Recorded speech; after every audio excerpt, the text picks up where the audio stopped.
Good morning, many persons. Welcome to Ask Money Basho. My first question, Ramana garu adugutunnaru. Please explain about VSIP of MF and also how to invest in it. VSIP is a beautiful concept అండి. See, మనలో చాలా మంది రెగ్యులర్గా SIP చేస్తుంటాం కదా.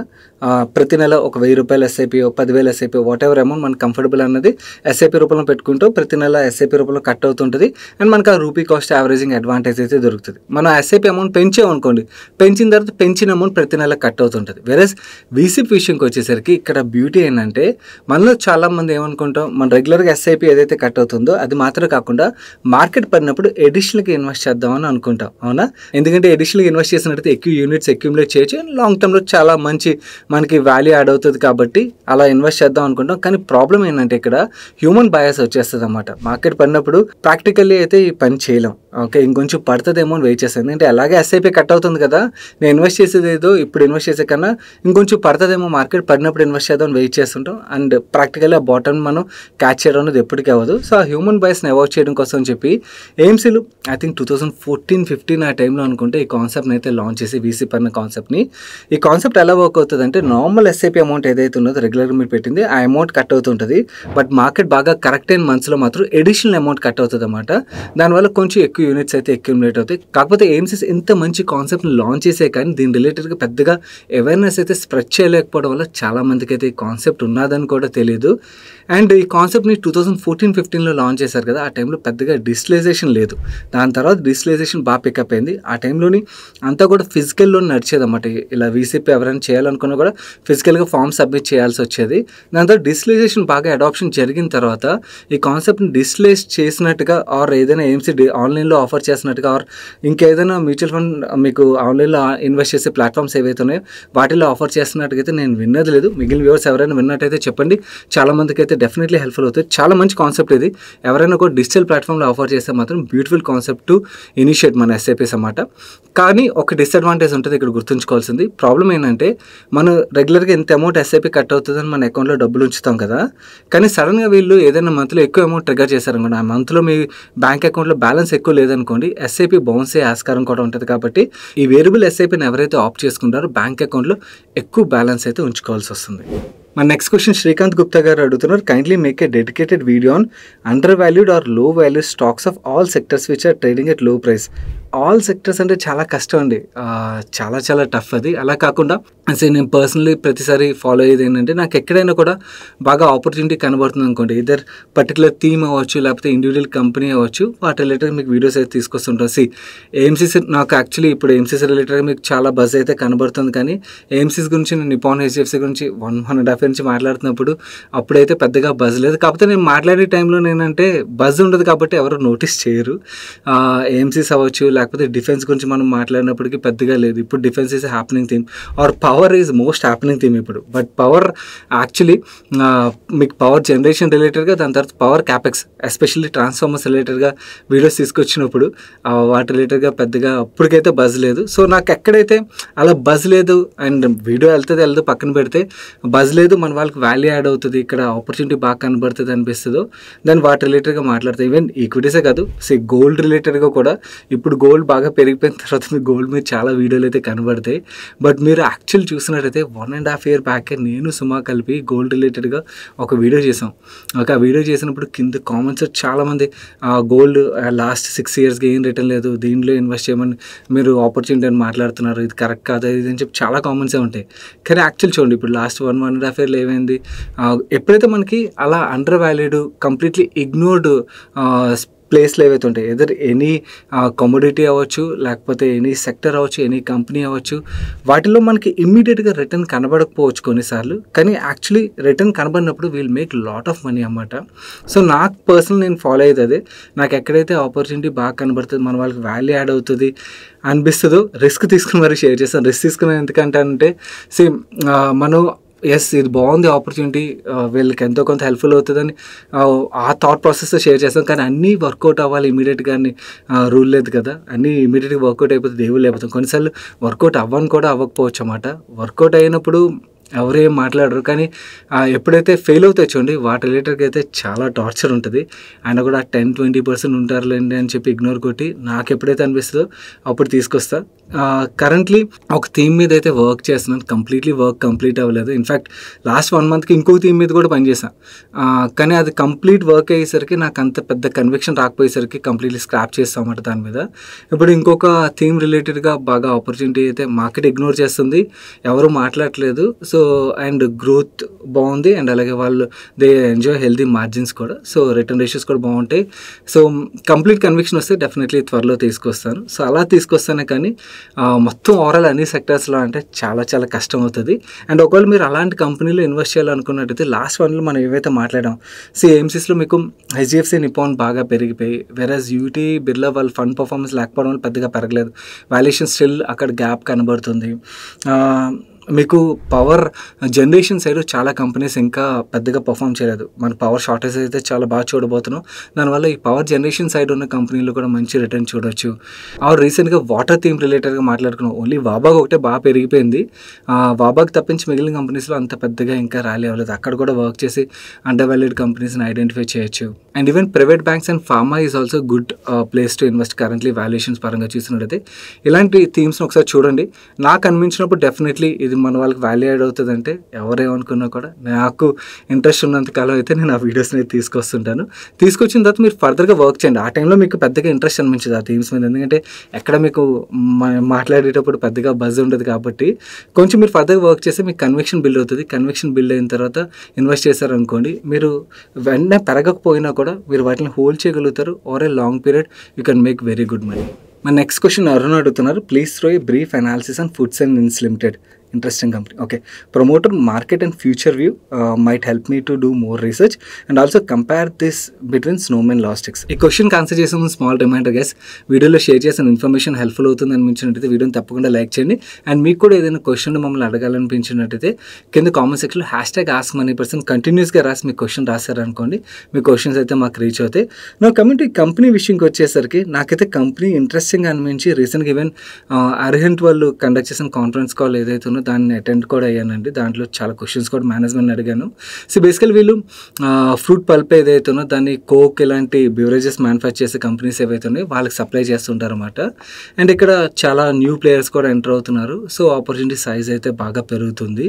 And వీళ్ళు even frozen food సెగ్మెంట్లో కూడా ఎంటర్ అయ్యారు. కానీ ఓన్లీ నాకు డిస్కనెక్ట్ అనిపించింది ఏంటంటే ఈ కంపెనీ పరంగా మీకు ప్రమోటర్ సెల్లింగ్ అయితే కంటిన్యూస్గా కనబడుతుంటుంది అనమాట. So opportunity size related management ప్రతిసారి బాగున్నదని మాట్లాడతారు. కానీ యాక్చువల్లీ చూసినట్టయితే ప్రమోట్ సెల్లింగ్ కంటిన్యూస్గా కనబడుతుంటుంది. దీని రిలేటెడ్గా అడిగినప్పుడు మేనేజ్మెంట్ ఏం చెప్పారంటే కాల్లోని మీకు యాక్చువల్లీ యూట్యూబ్లో కూడా ఉంటుంది, ఒకసారి వినడానికి ప్రయత్నించండి. కంప్లీట్గా బిజినెస్ రిలేటెడ్గా ఒక క్లారిటీ వస్తుంది.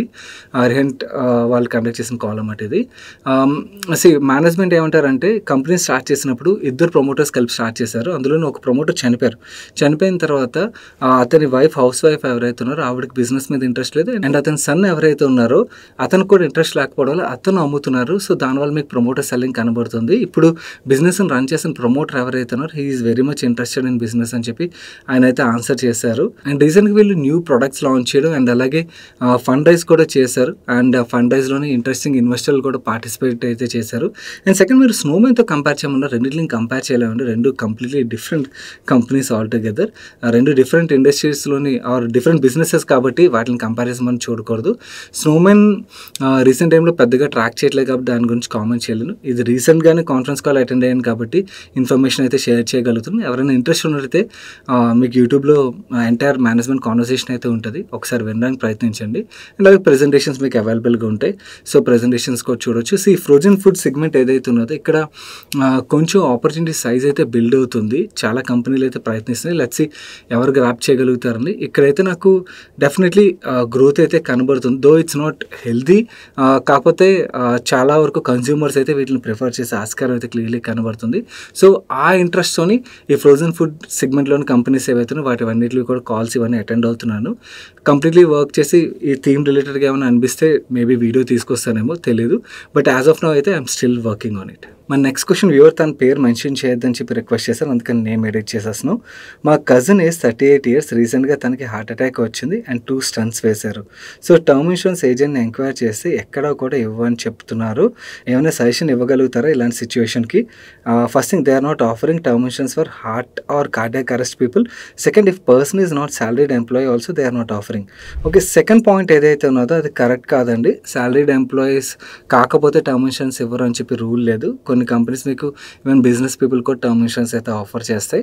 కొన్ని కంపెనీస్ ఆఫర్ చేయకపోవచ్చు, ఎవరైతే ఆఫర్ చేస్తారో అక్కడ తీసుకోవచ్చు, there is no problem. But first case ఏదైతే ఉన్నదో, ఎస్ ఆల్రెడీ కార్డియాక్ అరెస్ట్ అయినట్టయితే ఆ కేసులో అయితే term insurance 99% of the insurance companies అయితే ఇవ్వండి. సో ఇన్సూరెన్స్ కంపెనీస్ ఎలా వర్క్ చేస్తాయంటే, మనకి ప్రీమియం రైట్ చేసేటప్పుడే ఒక గ్రూప్ ఆఫ్ పీపుల్ తీసుకుంటారు. ఇంత పర్సంటేజ్ ఆఫ్ పీపుల్ వాళ్ళకి రిస్క్ వచ్చే ఆస్కారం ఉంటుంది. సో వాళ్ళకి మనం సమ్ అష్యూర్డ్ ఏదైతే ఉన్నదో ఆ సమ్ అష్యూర్డ్ పే చేయాల్సి ఉంటుంది. అండ్ మనకి ఇంత మార్జిన్ మిగులుతుంది. మన ఇంత లెట్స్ సే ఫర్ ఎగ్జాంపుల్ ఒక ₹1,00,00,000 పే చేస్తున్నారు అనుకోండి, వీళ్ళు ఒక 5-6% మార్జిన్ వేసుకుని మనకి ప్రీమియమ్స్ అన్నీ కూడా అంతమంది దగ్గర నుంచి 1,00,00,000, 5,00,000, 6,00,000కు సరిపడా ప్రీమియమ్స్ అయితే కలెక్ట్ చేస్తారు. అప్రాక్సిమేట్ నెంబర్ చెప్తున్నాను, ఎగ్జాక్ట్ కాదు. సో అలా వర్క్ చేస్తారు. మరి సడన్గా రిస్క్ కేటగిరీ పీపుల్ని యాడ్ చేశారనుకోండి, వీళ్ళు పే చేయాల్సిన క్లెయిమ్స్ ఎక్కువైపోతాయి కదా. దానివల్ల ఇన్సూరెన్స్ కంపెనీస్కి లాస్. కాబట్టి వాళ్ళు ఎవరికైతే ఆల్రెడీ హెల్త్ రిలేటెడ్ రిస్క్ ఉన్నదో వాళ్ళకి ఇన్సూరెన్స్ అయితే ఆఫర్ చేయరన్నమాట. ఓన్లీ మీకు ఒకే ఒక ఛాన్స్, అంటే నేను 2-3 కేసులు చూసాను అనమాట, ఎల్ఐసి ఆఫర్ చేయడం చూశాను. ఒకసారి ట్రై చేయండి. అంటే అన్నీ డిస్క్లోజ్ చేసే ట్రై చేయండి, డిస్క్లోజ్ చేయకుండా ట్రై చేయొద్దు. బట్ మిగిలిన ప్రైవేట్ ఇన్సూరెన్స్ కంపెనీస్ అయితే ఆఫర్ చేయండి. అంటే వాళ్ళ బ్యాలెన్స్ షీట్ మీద క్లియర్లీ ఇంపాక్ట్ ఉంటుంది కాబట్టి వాళ్ళు ఎవరు కూడా ఆఫర్ చేసే ఆస్కారం చాలా తక్కువ. మిగిలిన వ్యూవర్స్ కూడా guys, this is the biggest risk. Insurance మనం అనుకుంటాం ప్రాబ్లం వచ్చిన తర్వాత ఇన్సూరెన్స్ తీసుకుందాం, సో దట్ మనకి ఆ టైంలోని యాక్చువల్ ఇన్సూరెన్స్ ఒక నీడ్ అన్నది తెలుస్తుంది. కానీ ఆ టైం నీడ్ తెలిసినప్పుడు ఇన్సూరెన్స్ కంపెనీస్ మనకి ఇన్సూరెన్స్ అయితే ఆఫర్ చేయవు. యాక్చువల్ మనకి ఆ హెల్త్ రిలేటెడ్ ప్రాబ్లం వచ్చి దాని నీడ్ తెలిసిన తర్వాత కాకుండా మనకి ఇన్సూరెన్స్ కవరేజ్ ఎప్పుడు వస్తే అప్పుడు తీసుకోవడం చాలా ఇంపార్టెంట్. ఎవరైనా కూడా టర్మ్ ఇన్సూరెన్స్ తీసుకున్నట్టయితే, మీ ఎంగేజ్లో టర్మ్ ఇన్సూరెన్స్ తీసుకున్నట్టయితే చాలా తక్కువ ప్రీమియంతో మీరు ఓవర్ ఏ లాంగ్ పీరియడ్ చాలా ఎక్కువ కవరేజ్ అయితే తీసుకోగలుగుతారు. ఇప్పుడు కూడా ఎవరైనా టర్మ్ ఇన్సూరెన్స్ తీసుకున్నట్టయితే కింద కామెంట్ సెక్షన్ మీకు అగ్రిగేటర్ ఒక లింక్స్ ఉంచుతాను, కంపేర్ చేసి అయితే టర్మ్ ఇన్సూరెన్స్ అయితే తప్పకుండా తీసుకోండి. అండ్ టర్మ్ ఇన్సూరెన్స్ రిలేటెడ్గా మీకు ఎటువంటి క్వశ్చన్స్ ఉన్నా కూడా ఆల్రెడీ ఒక డెడికేటెడ్ FAQ వీడియోని అయితే చందు నేను కలిపి చేసాను. వీడియో చూస్తే మీకు కంప్లీట్ క్లారిటీ అయితే వస్తుంది. మన నెక్స్ట్ క్వశ్చన్ నాగార్జున గారు అడుగుతున్నారు, please do a video on chemical stocks and also do a detail video on auto ancillary companies especially which are benefited by disrupting EV in China. Okay, second part ఏదైతే ఉన్నదో, మీకు auto ancillary రిలేటెడ్గా work చేసి అయితే content తీసుకురావడానికి ప్రయత్నిస్తాను. But chemical రిలేటెడ్గా మాత్రం కొంచెం టైం పడుతుంది. ఈ యాక్చువల్ చాలాసార్లు చెప్పాను, నేనే అన్నాను valuation I think bottom out అయిపోయింది అనిపించిందని అండ్ వీడియో చేయడానికి ప్రయత్నిస్తాను అని చెప్పి. బట్ దాని తర్వాత క్లారిటీ ఇచ్చాను, Q1 రిజల్ట్స్ వచ్చిన తర్వాత చూసిన తర్వాత డెసిషన్ తీసుకుంటాను. కానీ కామెంట్ సెక్షన్లో కంటిన్యూస్గా కెమికల్ రిలేటెడ్గా వీడియో కావాలని చెప్పి రిక్వెస్ట్ అయితే మన వాళ్ళ దగ్గర నుంచి వస్తుంది. నాకు కంఫర్ట్ వచ్చే వరకు చేయలేను గైస్. సో ఒకసారి చూడాలి. అంటే మనకి సైన్స్ అయితే కనబడుతున్నాయి బాటమ్ అవుట్ అయినట్టుగా, కానీ దిస్ ఆర్ 2 ఎర్లీ సైన్స్ అన్నమాట. సో కంగారు పడిపోయే కన్నా కూడా క్లియర్ సైన్స్ కనపడిన తర్వాత మాట్లాడుకోవడం బెస్ట్ కదా అన్నది నా వ్యూ. కొన్నిసార్లు యాక్చువల్లీ ఈ ఫోమో ఎక్కడికి వెళ్ళిపోతుందంటే, మొన్న డైలీ మనిషిలో ఒక కామెంట్ చూశాను, వీళ్ళింతే పెరిగిపోయే వరకు చేయరు, పెరిగిపోయిన తర్వాత చేస్తారు, దానివల్ల మనం నష్టపోతాం అని చెప్పి. అవునా, నిజమా? యాక్చువల్లీ పెరిగిపోయిన తర్వాత మీకు కంటెంట్ తీసుకొస్తున్నావా, ముందు మాట్లాడుతున్నావా, అలా చూసినప్పుడు బాధ అనిపిస్తుంది. కానీ ఓకే, దట్స్ ఫైన్. కానీ నాకు ఇంకా I'm not getting that comfort అన్నమాట. సో కంఫర్ట్ రావట్లేదు కాబట్టి నేనైతే చేయలేకపోతున్నాను. కంఫర్ట్ వస్తే డెఫినెట్లీ నేనే మీకు కంటెంట్ అయితే తీసుకురావడానికి ప్రయత్నిస్తాను. ఇంకా కంగారు పడుతున్నట్టయితే నా ఒక్క సజెషన్ ఏంటంటే, don't look at bulk chemicals. Speciality chemicals ఏవైతే ఉన్నాయో అలాంటి కంపెనీస్ చూడడానికి ప్రయత్నించండి. ఇంకా అంటే నేను మిస్ అయిపోతున్నా, మీ early stage of the rally ఏమైనా మిస్ అయిపోతున్నా, ఒకవేళ అదేమైనా జరుగుతాయని చెప్పి కంగారు పడుతున్నట్టయితే మాత్రం నా సజెషన్ అయితే stick on with speciality chemicals. Niche ఉన్నవి, మూట్ ఉన్న కంపెనీస్ ఉంటాయి చూడండి, వాటిని చూస్ చేసుకోండి. కానీ bulk chemical side or commodity chemical companies ఏవైతే వాటి వెనకాల కంగారు పడొద్దు. ఇంకొంచెం క్లారిటీ వచ్చిన తర్వాత డెసిషన్ తీసుకోవడం బెటర్ అన్నది నా view. I'm still holding my chemical companies అయితే నేను ఎటువంటి డెసిషన్ తీసుకోలేదు. నేను ఏం హోల్డ్ చేస్తున్నా అని చెప్పి వాటిని అయితే అలాగే హోల్డ్ చేస్తున్నాను. కొత్తగా ఎంట్రీ రిలేటెడ్గా కూడా ఇంకా ఎటువంటి డెసిషన్ అయితే తీసుకోలేదు, వర్క్ చేస్తున్నాను. But still I'm just waiting. ఈ క్వార్టర్ రిజల్ట్స్ వచ్చిన తర్వాత మేనేజ్మెంట్ ఒక కామెంటరీస్ అన్ని విన్న తర్వాత దాన్ని బట్టి అయితే డెసిషన్ తీసుకుంటాను. సో ఎన్నిసార్లు అడిగినా కూడా నా ఆన్సర్ అయితే ఇది, unless I get fully convinced మన వాళ్ళకి ఇది వాల్యూ యాడ్ చేస్తుందని ఫుల్లీ నాకు ఆ కన్విక్షన్ వచ్చే వరకు అయితే నేను వీడియో తీసుకురాలేను guys. Hope you guys understand this. మన నెక్స్ట్ క్వశ్చన్ సుజిత్ అడుగుతున్నారు, అన్న what's your view on Triveni engineering as it is also in power transmission theme, even not only power transmission, they have other businesses too and they are doing well as well. Valuation is reasonable, what's your view? I 100% agree with you Sujith. Valuation పరంగా చూసినట్టయితే చాలా చాలా attractive valuation ఉన్నది. And market దీన్ని only sugar కంపెనీగా మాత్రమే చూస్తున్నారు. వీళ్ళకి power business ఉంది, వాటర్ బిజినెస్ ఉన్నది, ఇవన్నీ కూడా బాగానే చేస్తున్నాయి. అండ్ ఇన్ఫ్యాక్ట్ యాక్చువల్లీ ఆ పవర్ బిజినెస్, వాటర్ బిజినెస్ సపరేట్గా మేనేజ్మెంట్ డీమర్జ్ చేసి లిస్ట్ చేశారు అనుకోండి, ఈ వాల్యుయేషన్లు అయితే డెఫినెట్లీ ట్రేడ్ అవ్వు. మన పియర్స్ చూస్తున్నాం కదా, అవి ట్రేడ్ అవుతున్న వాల్యుయేషన్లకే ఇవి కూడా వెళ్ళే ఆస్కారం అయితే ఉంటుంది. కాకపోతే మేనేజ్మెంట్ అలాంటి కాల్ తీసుకుంటారు లేదు చూడాలి. కరెంట్లీ చూసినట్టయితే ఓవరాల్ రెవెన్యూస్లో మనం చూస్తే షుగర్ రెవెన్యూ అండ్ అలాగే డిస్టిలరీ రెవెన్యూ ఏదైతే ఉందో మెజారిటీ ఆఫ్ ద రెవెన్యూ అక్కడి నుంచి వస్తున్నాయి. కాబట్టి కంపెనీ మొత్తాన్ని కూడా అదే వాల్యుయేషన్లో, షుగర్ కంపెనీస్ ట్రేడ్ అయ్యే వాల్యుయేషన్లోనే ట్రీట్ చేస్తుంది మార్కెట్ అయితే. కానీ ఐ స్ట్రాంగ్లీ బిలీవ్ మిగిలిన షుగర్ కంపెనీస్ లాగా త్రివేణిని అయితే వాల్యూ చేయకూడదు. ఎందుకంటే వీళ్ళు అదర్ బిజినెస్లు ఏవైతున్నాయో ఇంకా ప్రీమియం వాల్యుయేషన్ కమాండ్ చేయగలిగే బిజినెస్లు అవి పవర్ అండ్ వాటర్ బిజినెస్లు ఏవైతే ఉన్నాయో అవన్నీ కూడా. అండ్ ఈవెన్ షుగర్లో కూడా దే డూ రియలీ గుడ్ అన్నమాట. మేబీ మేనేజ్మెంట్ ఏమైనా డీమర్జ్ చేస్తే ఆ వాల్యూ అన్లాకింగ్ జరుగుతుందో, లేకపోతే ఆర్ మార్కెట్ రీచ్ చేస్తే జరగాలి. యాజ్ ఆఫ్ నో అయితే మార్కెట్ దీన్ని ఓన్లీ షుగర్ కంపెనీ కానీ చూస్తున్నారు. But I 100% agree with you. Valuation పరంగా మాత్రం వెరీ వెరీ అట్రాక్టివ్ వాల్యుయేషన్లో ట్రేడ్ అవుతున్న కంపెనీ ఓవరాల్ మనం అన్ని బిజినెస్లు కంపేర్ చేసి చూస్తున్నట్టయితే మాత్రం.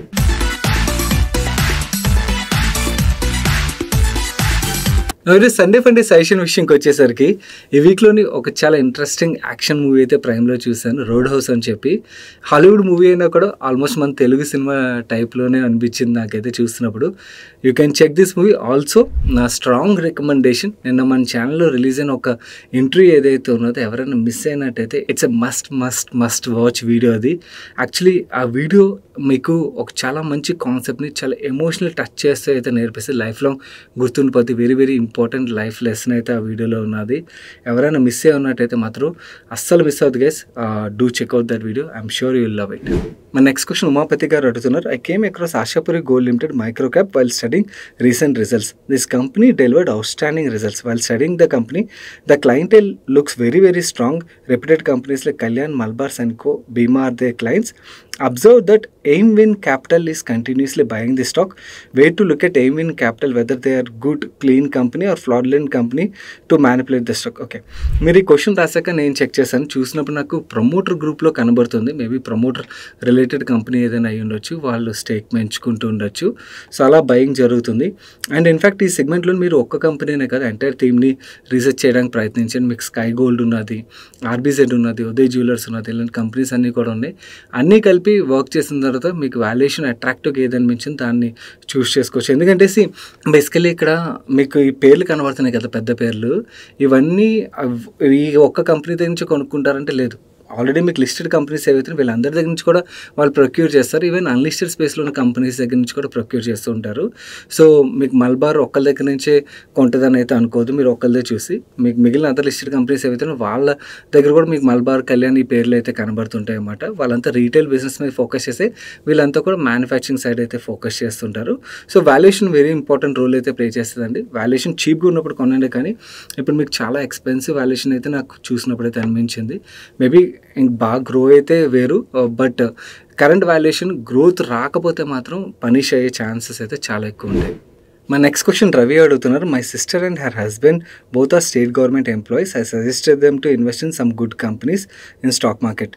Also, they have invested some money in sovereign gold bond recently. Now, what my question is there any restriction for government employees who are not allowed to invest their money in stock market? I'm asking this question because one of our subscriber raised the same question in the last video, but no information were received from your end. Okay, దీని related చాలాసార్లు answer చేశానండి, అందు గురించనే answer చేయట్లేదు. కాకపోతే again ఈసారి 4-5 people అడిగేసరికి maybe మళ్ళీ doubt ఎక్కువ రేజ్ అవుతుందేమో అని చెప్పి ఆన్సర్ చేస్తున్నాను. ఇన్వెస్టింగ్ రిలేటెడ్గా అలాంటి రిస్ట్రిక్షన్స్ ఏమి ఉండవు. ట్రేడింగ్ రిలేటెడ్గా yes there are restrictions, and investing related restrictions లేవు అన్నాను కదా అని చెప్పి బ్లైండ్గా ఇన్వెస్ట్ చేసేది. ఒకసారి ఆ కంపెనీ హెచ్ఆర్ని అడగడం ఇంపార్టెంట్ అన్నమాట. కొన్ని కంపెనీస్లో కొన్ని కంపెనీ ఎంప్లాయీస్ అయితే ఇన్వెస్ట్ చేయడానికి ఎలా ఉంటుంది, ఎందుకంటే ఆ కంపెనీస్ రిలేటెడ్ ఇన్ఫర్మేషన్ వీళ్ళకి ముందుగా తెలిసే ఆస్కారం ఉంటుంది. కాబట్టి అలాంటి రిస్ట్రిక్షన్స్ ఉన్నట్టయితే అలాంటి కంపెనీస్లో ఇన్వెస్ట్ చేయకపోవడం బెటర్. కొన్ని కంపెనీస్లో ఏంటంటే కొన్ని పర్టికులర్ బ్రోకర్స్ దగ్గర ఇన్వెస్ట్ చేయాల్సి ఉంటుంది. ఎందుకంటే వాళ్ళకి యాక్సెస్ ఉంటుంది అన్నమాట, ఇన్సైడర్ ఇన్ఫర్మేషన్ లేకుండా ఇన్వెస్ట్ చేస్తున్నారు లేదా అని చెప్పి. అలాంటి రెస్ట్రిక్షన్స్ ఉన్నాయో లేదో వాళ్ళ ఎవరైతే హెచ్ఆర్ కానీ పేరోల్స్ రిలేటెడ్ చూసే వాళ్ళు ఉంటారు చూడండి, వాళ్ళని అడిగి తెలుసుకుని ఇన్వెస్ట్ చేయడం బెటర్ అన్నమాట.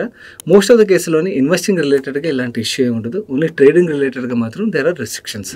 మన నెక్స్ట్ క్వశ్చన్ భార్గవ్ అడుగుతున్నారు. I followed your transformers multibagger video and invested in few companies after doing my own research. చాలా great results, thank you. I'm happy that it help you అండి, అండ్ మోస్ట్ వెల్కమ్. అందులో ట్రిల్ బాగా returns ఇచ్చింది. Why the stock is hitting 4.99% almost 3 to 5 days in a week. This is happening from last 3 weeks. ఈ టైంలో exit or extra add చేయాలని FOMO అయితే వస్తుంది. Want to know why the stock is hitting upper circuit almost every day. Is it because of results or any other order? I followed conference call and PPT as well. Okay, so it is purely on the results అండి. Results అయితే fantastic numbers declare చేశారు కదా, దాంతో మీకు stock అలా పెరగడం అయితే కనబడుతుంది. కానీ ఫోమోలోకి వెళ్ళొద్దు, ఎప్పుడు ఏ కంపెనీని చేస్ చేయొద్దు. చేస్ చేసుకోవడం అయితే కరెక్ట్ కాదు. దాని బదులు ఇంకా మీకు అండర్ వాల్యుయేషన్లో చాలా కంపెనీస్ ఉన్నాయి, చాలా థీమ్స్ ఉన్నాయి వేరేవి, వాటిలో ఇన్వెస్ట్ చేయొచ్చు. అండ్ పెరుగుతుంది కదా, పెరుగుతున్నప్పుడు దాన్ని ఎందుకు డిస్టర్బ్ చేయాలి? ఈవెన్ ఎగ్జిట్ కాల్ కూడా కరెంట్లీ చూసినట్టయితే ట్రాన్స్ఫార్మర్ థీమ్ ఏదైతే ట్రాన్స్ఫార్మర్సే కదా, ఎంటైర్ పవర్ క్యాపెక్స్ థీమ్ ఏదైతే ఉన్నదో దాని రిలేటెడ్ ఇంకా చాలా మంచి గ్రోత్ ఉన్నదని నా వ్యూ. సో కొన్నిసార్లు యాక్చువల్లీ మనం ఏ యాక్షన్ తీసుకోకపోవడం కూడా బెస్ట్ యాక్షన్ అవుతుంది అన్నమాట. సో ఈ కేసులో అయితే నాకు అలాగే అనిపిస్తుంది. ఏం చేయకుండా అలాగే వదిలేయడం వుడ్ బి బెటర్. అండ్ మిగిలిన ఎక్కడైతే అండర్ వాల్యుయేషన్ కనబడుతుందో వేరియస్ థీమ్స్ ఆర్ కంపెనీస్ అక్కడ ఇన్వెస్ట్ చేసుకోవడం better. Currently valuation looks bit stretch. మన నెక్స్ట్ క్వశ్చన్ గుప్తా గారు అడుగుతున్నారు. హాయ్ సాగర్, జీరోదాలో గవర్నమెంట్ సెక్యూరిటీస్లో టీ బిల్స్ బిట్ చేసి 7% ఇంట్రెస్ట్ చూపిస్తుంది 3 monthsకి. సపోజ్ నేను 10,000 రూపాయలు ఇన్వెస్ట్ చేస్తే 3 months తర్వాత నాకు 10,700 రూపాయలు వస్తాయా? Please give me answer. అలా రావండి. అలా వచ్చేటట్టయితే మీకు వచ్చే రిటర్న్ ఎంత అవుతుంది అనుకున్నారు? అప్రాక్సిమేట్లీ 28% యాన్యులైజ్డ్ అవుతుంది. నో దీస్ ఆర్ ఆ 7% మీకు చూపించేది యాన్యులైజ్డ్ రిటర్న్ అనమాట. సో 7% 365 daysకి ఎంతైతే రిటర్న్ అవుతుందో మీరు ఇన్వెస్ట్ చేసే అమౌంట్కి, let's say for example ₹1,00,000 invest చేస్తున్నారు అనుకోండి, 7% ₹1,00,000 ఎంత అవుతుంది? ₹7,000 ఇంట్రెస్ట్ అవుతుంది కదా. 7,000ని 365 days డివైడ్ చేయండి. మీకు ఆ టీ బిల్ ఎన్ని డేస్ అయితే ఉన్నదో అన్ని డేస్కి ఎంతైతే అమౌంట్ అవుతుందో అప్రాక్సిమేట్లీ అంత అయితే వర్కౌట్ అవుతుంది అనుకోవచ్చు. కానీ ఇలా 3 monthsకి 7% వచ్చేసేటట్టయితే యాక్చువల్లీ ఈక్విటీస్ ఇవన్నీ రిస్క్ తీసుకోవడం ఎందుకంటే డైరెక్ట్గా ఎక్కడ ఇన్వెస్ట్ చేస్తేనే will make lot of money. So that's it for today's ask money by show guys. వీడియోని ఇప్పటికి లైక్ చేయండి. వీడియోని లైక్ చేస్తూ మీ ఫ్రెండ్స్ అండ్ ఫ్యామిలీ మెంబర్స్కి హెల్ప్ఫుల్ అవుతుంది అనిపిస్తే వాళ్ళకి తప్పకుండా షేర్ చేయండి. అండ్ అలాగే నేను మనం రిలీజ్ చేసిన వీడియోని మిస్ అయినట్టయితే చాలా ఇంపార్టెంట్ వీడియో ఇది, తప్పకుండా చూడండి. ఇక్కడ ఎండ్ కార్డ్లో వస్తుంది. నేను సాయి కృష్ణ పత్రి మరొక మంచి వీడియోతో మీ ముందుకు వస్తాను. Till then bye, take care.